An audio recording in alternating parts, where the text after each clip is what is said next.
Two more things. You were asked on 60 Minutes about the biggest threat that the world faces, that the U.S. faces. This is what you said. Which foreign country do you consider to be our greatest adversary? I think there's an obvious one in mind, which is Iran. Iran has American blood on their hands, okay? This attack on Israel, 200 ballistic missiles.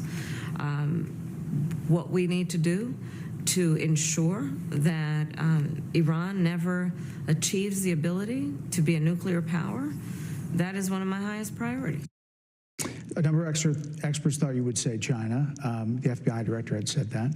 But you said Iran. If that's the case, what do you say to critics who look at the actions of your administration and say you're not acting like Iran is the #1 threat?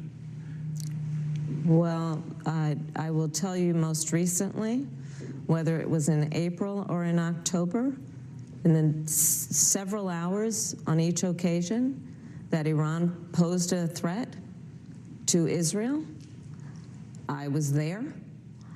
Most recently in the Situation Room, in the most recent attack, working with the heads of our military and doing what America must always do to defend and to support Israel in its requirement to defend itself, and to give American support to be able to allow Israel to have the resources to defend itself against attack, including from Iran and Iran's terrorist proxies in the region. Right. And that but those is, proxies were getting funded my by commitment Iran. to that is unyielding and unwavering. Critics just say that you either relaxed or failed to enforce sanctions on Iran, allowing all of this money to flow into Iran, like billions Let's in go back oil to Donald profits. Trump, who pulled out of a deal that would have actually put Iran in check. The estimates and then in billions it was during Donald Trump's that administration go towards that the Iran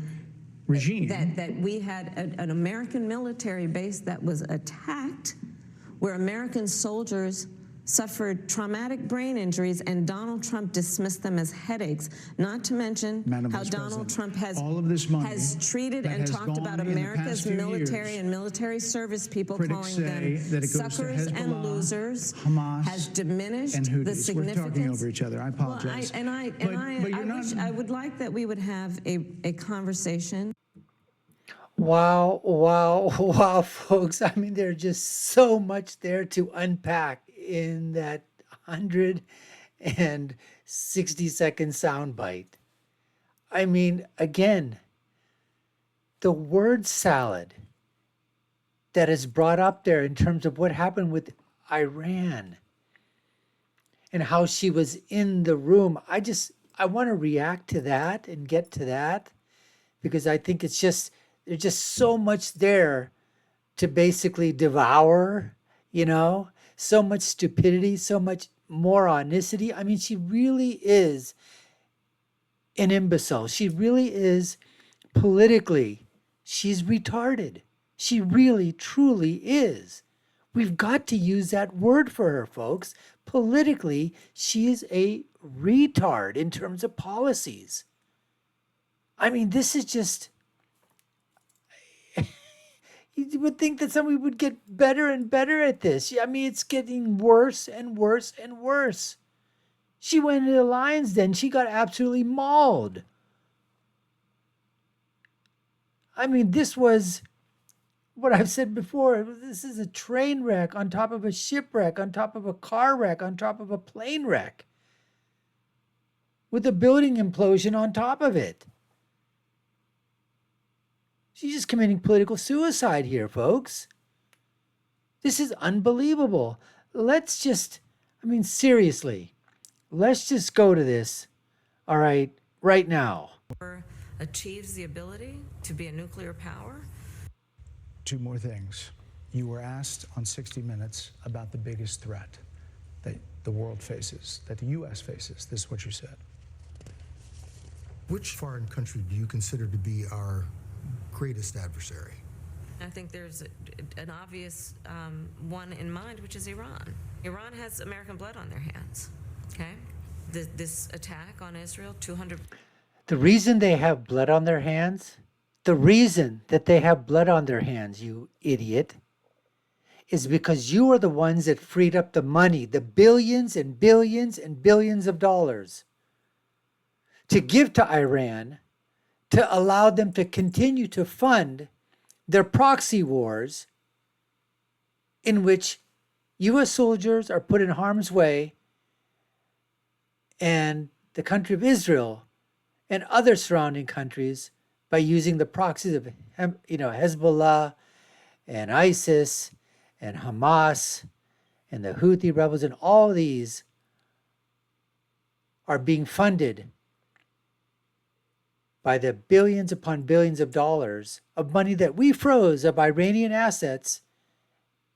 And both your administration and the Biden administration, and when Barack Obama was in charge, remember the $400 billion that was created off in an airplane? Wasn't even a check, folks. Wasn't even a wire transfer. This was currency and gold and bullion and silver and all kinds of cash in a cargo plane off to Iran. Why? Oh, because it was their money. We froze it. It's not really ours. We got to give it back. Let's listen to more of the cackle from the head cackler herself. Ballistic missiles. What we need to do to ensure that Iran never achieves the ability to be a nuclear power. What are you doing on that end? Priority. Yeah, real high priority. Experts thought you would say China. The FBI director had said that. But you said Iran. If that's the case, what do you say to critics who look at the actions of your administration and say you're not acting like Iran is the #1 threat? So true. Well, Well, most recently, whether it was in April or in October, and then several hours on each occasion. several hours, Was folks. a threat to Israel. Mm-hmm. I was there. She was there Most recently in the Situation Room. And in the most Situation recently Room, working working. with the heads of our military and doing what America. She was working with the heads of our military. She was working, folks. Come on, give her a pass. Give her a pass on her ass. She was working. Come on, a couple of hours. She was working there with her military leaders. I mean, she was really, really working hard, protecting Israel and the free world from those dastardly terrorists. Oh, yeah, she was working real hard. Must always do to defend and to support Israel in its requirement to defend itself, and to give American support to be able to allow Israel to have the. Did you see that, folks? Did you see the little head nod? I'll tell you what's going on over here. Let's just go back a little bit. Let's just go back and watch the head nod from Bret Baier. Why? Because her handlers are telling her doing this. Stop, stop, stop. This went on. There's another segment after this. Her handlers are basically saying, this is, stop it, stop it, stop it, please, for God's sakes. We can't let this go on. And Bret's like going, yeah, okay. But he knows. He wants to keep going. And her handlers are saying, no, give her the parachute, let her jump out of the plane. And Bret's having nothing to do with it. Eventually, he's got to stop. But just watch. And to give American support to be. There it is. You saw that? Israel to have the resources to defend itself against attack, including from Iran and Iran's terrorist proxies in the region. Right. And that But those is, proxies were getting funded my by commitment to that is See- unyielding and unwavering. Critics just say that you either relaxed or failed to enforce sanctions on Iran, allowing all of this money to flow into Iran, like billions Let's in go back to oil Donald profits. Trump, who, Oh. who pulled out of a deal. We're going back to Donald Trump now again, folks. Donald Trump, big bad man. His policies were terrible. He did all of this. He pulled out of that Iranian deal. He's the one that we should be blaming. Let's go backwards. I thought you were turning another page there, Kamala. Kamala Harris. I thought you were I thought you were turning the page. You know, I thought you were like taking the book and you were like turning the page. Like this, turning the page on a new chapter of a new book. They call it Kamala Harris. I thought that's what you were doing. These are the oil reserves, folks. 2020, $37 billion. $54 billion, 53 in 2023, and 51 in 2024. We're not even done with fiscal year right now. We're talking nearly $200 freaking billion of oil revenue that we are allowing Iran to continue to get because we've eased sanctions on those bastards, those terrorists.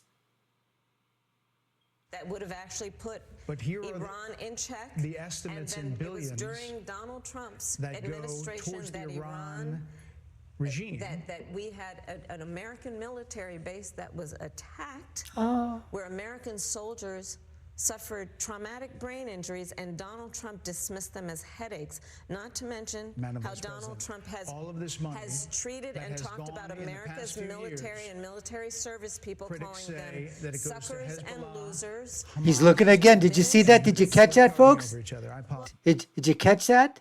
Did you catch that? He looked again. They know this is going terrible, folks. They know this is going terrible.